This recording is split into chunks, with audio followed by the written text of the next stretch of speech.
Tim McIntyre. Thank you, Mr Speaker. The National-led government is delighted to see this important measure introduced into the House this afternoon. I want to start by acknowledging the work that the Minister for Regulatory Reform and his officials have completed in the 2.25 years since the current government came into office. It's a significant body of work, so slow, calls Ms Dalziel, the member who over 9 years saw an absolute explosion in regulation and did nothing to fix the problem.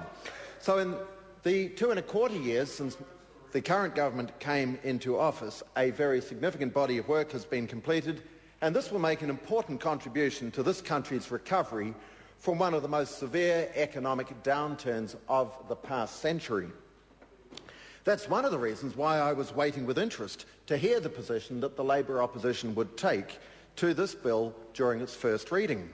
And I have to say it was a bit cute hearing the former Minister of Commerce suggesting that the genesis of this bill lay in measures that she had taken, the former minister, under the Labor administration, because Labor's record in this area was one, Mr Speaker, of abject failure.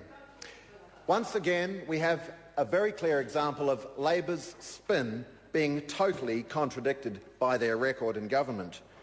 She also queried whether anyone might be vaguely interested in this bill.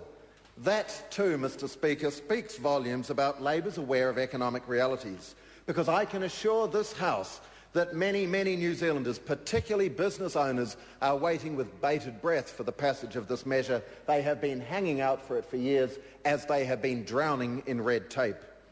And that's why, Mr Speaker, we're delighted to welcome this bill today.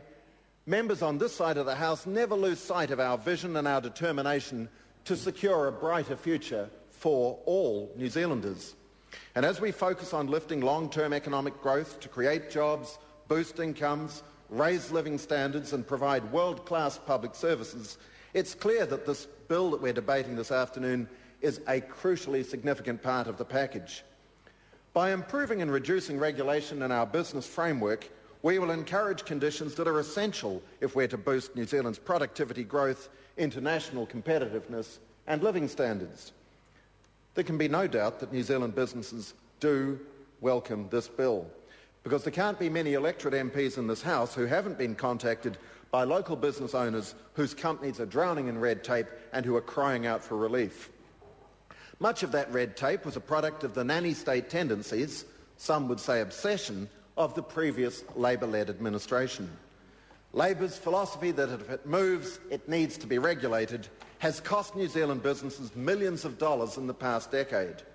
Particularly in the current economic climate, New Zealand's businesses face enough challenges without having to grapple with compliance costs caused by unnecessary regulation. Those costs are passed on to households and families, and they cost many vulnerable New Zealanders, workers, their jobs.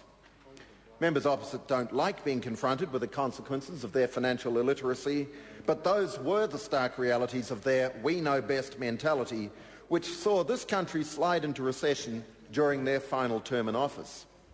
Regulations passed by the previous Labor government would have prohibited the sale from the 1st of January this year of over 1,000 common household products that are sold in cardboard or refill packs, even though the toxicity of those containers is barely more than that found in table salt or lemon juice. Labor's excessive regulations would have added over $20 million to family grocery bills and sent more than 30 million plastic containers into our already bulging stream of waste products. Thank goodness the new government has stepped in to prevent that economic burden and environmental strain.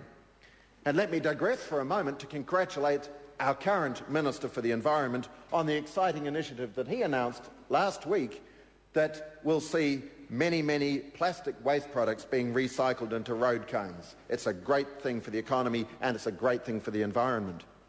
Incredibly, Mr Speaker, Labor's regulations would have seen popular washing products such as Surf, Persil, Spray and Wipe, even the iconic toilet duck, banned from our supermarket shelves. Those regulations would have put the Unilever factory in Petone out of business. Hundreds of jobs in one of New Zealand's leading companies and in one of Labor's supposed political heartlands would have gone down the gurgler. And that would have been just the tip of the iceberg.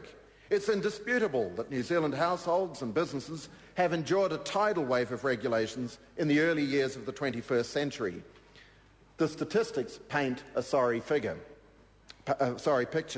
Between 2000 and 2009, over 68,000 pages of regulations were passed.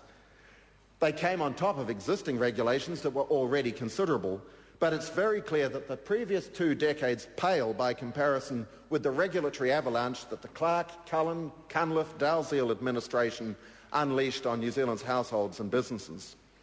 And the consequences of that rampant rush to regulate were dire for this country's productivity. It had been less than dramatic, it has to be admitted, at an average 2.1% per annum during the 80s and 90s.